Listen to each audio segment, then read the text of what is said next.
My name is Paolo Bartoloni, and together with my colleague Enea Bianchi, we have written the second article on the apocalypse, which has been published by the journal Theory, Culture and Society. The title of the article is Life Deactivated, Philosophies on the Ends of the World. Why the apocalypse?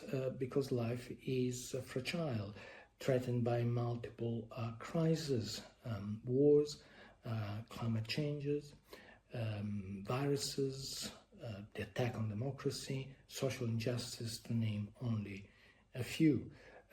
Mind you, humanity has always been fascinated by its own demise, relentlessly seeking an encounter with death and a confrontation with its own mortality. However, the degree of anxiety, despair, and trauma globally has reached dangerous levels. To say it simply, the future is uncertain and unpredictable, more an enemy than a friend. In Life Deactivated, Enea and I explore three future scenarios. The first is the world with us, which we discuss with a particular eye on the video game The Last of Us, a life in a diminished world, that is. The second scenario is us without the world, that is a life devoid of physicality, materiality, the life of the disembodied mind, of which Italo Calvino alluded to in the book Invisible Cities, a life made of a network of neurospheres.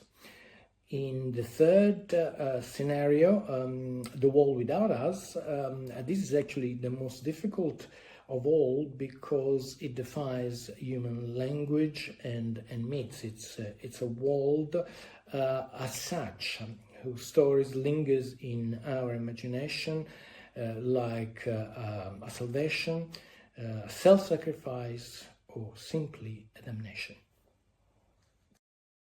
As Paolo Bartoloni mentions, in our article we explore the philosophical landscape regarding crisis, apocalypse, and especially the threshold between human and non-human.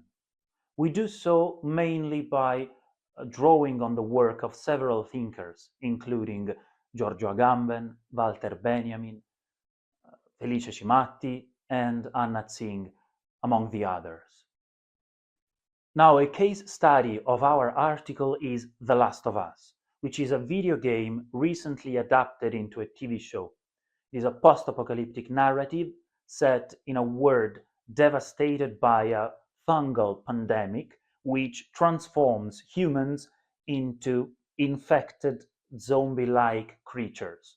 And it follows the journey of a smuggler and a young girl traversing this barren but not devoid of beauty, desolate landscape.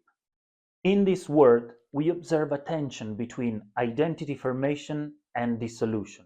So on the one hand, we have the survivors, the few survivors that made it through the pandemic, and we see them in their desperate attempt to reconstruct identity by forging new social ties, by erecting walls and, generally speaking, fortified communities, and so drawing a rigid line between what's inside and what's outside, what is perceived as pure against what is perceived as impure or contagious.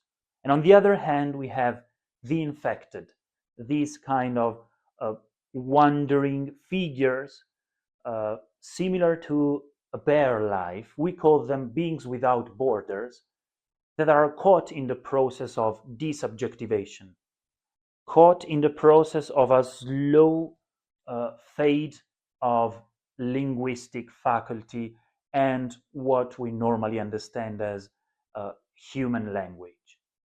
And the virus in The Last of Us, it's interesting, especially in the context of a post-apocalyptic narrative, because it is not just a plot device. It is a philosophical catalyst that exposes our misconception of a word understood simply as a resource to be controlled or exploited. We hope that these topics may be of your interest, and we're looking forward to any thoughts or comments. Thanks for watching.